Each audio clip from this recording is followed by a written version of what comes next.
BRS సర్కార్ దిగిపోయి Revanth CM గారి ప్రమాణ స్వీకారం కూడా చేయబోతున్నాడు. ఇక ఏమున్నదక్కో అనుకుంటా మాజీ క్యాబినెట్ మంత్రులు క్యాబిన్లు ఖాళీ చేసి పోవాల్సిందే.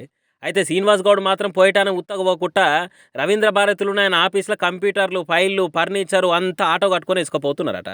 పర్మిషన్ లేకుండా సామాన్ ఎట్లా తీసుకుపోతారని ముచ్చట తెలిసి ఉస్మానియా యూనివర్సిటీ స్టూడెంట్లు వచ్చి అడ్డం పడ్డారు. అప్పటికే ఓలో ట్రిప్ టీజీఓ ఆఫీస్కు పోయిందని ఆడున్నోళ్ళు చెప్పేవరకలా అగో అనుమతి లేకుండా అట్టెట్లా వేసుకుపోతారని శ్రీనివాస్ గౌడ్ మీద సైఫాబాద్ పిఎస్లో ఫిర్యాదు చేసిర్రు. ఏం పద్ధతి ఇదని గట్టిగానే గరమేరు కూడా.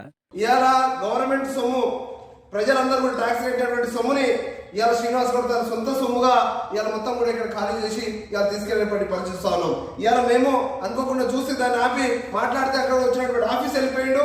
అక్కడ తీసుకొచ్చినటువంటి వెహికల్ ఏమన్నా దానికి నెంబర్ లేదు, ఎక్కడ తీసుకోబోతున్నారో కూడా తెలియని పరిస్థితి ఉన్నది. ఇదే విధంగా తెలంగాణ రాష్ట్రం మొత్తం కూడా అందరి ఆఫీసులో కూడా జరుగుతూ ఉన్నదని చెప్పి మాకు అనిపిస్తున్నది. మంత్రుల పేజీలో ఎసొంటి ఫైళ్లు కంప్యూటర్లు అయినా కానీ కొత్త సర్కార్ పర్మిషన్ తీసుకున్నాక వేసుకపోవాలి లెక్కకైతే. కానీ ఇప్పటికే తాజా మాజీలు ఇట్లా చేస్తున్న ముచ్చట మీద సిఎస్ శాంతికుమార్ మేడం కూడా ఓ మాట చెప్పింది. ఎమ్మెల్యేల క్యాంప్ ఆఫీసులు, మంత్రుల పేజీలలో సామాన్లన్నీ సర్కారువే. ఒకవేళ సొంత వస్తువులు ఏమున్నా కానీ పర్మిషన్ లేకుండా తీసుకుపోవద్దు, ఒకవేళ తీసుకపోయినా రికవర్ చేస్తాము అని చెప్పింది. అయినా కూడా ఆడాడ మంత్రులు, ఎమ్మెల్యేలు కొందరు ఇసొంటి చేసి పతర పల్స చేసుకుంటున్నారు పాపం.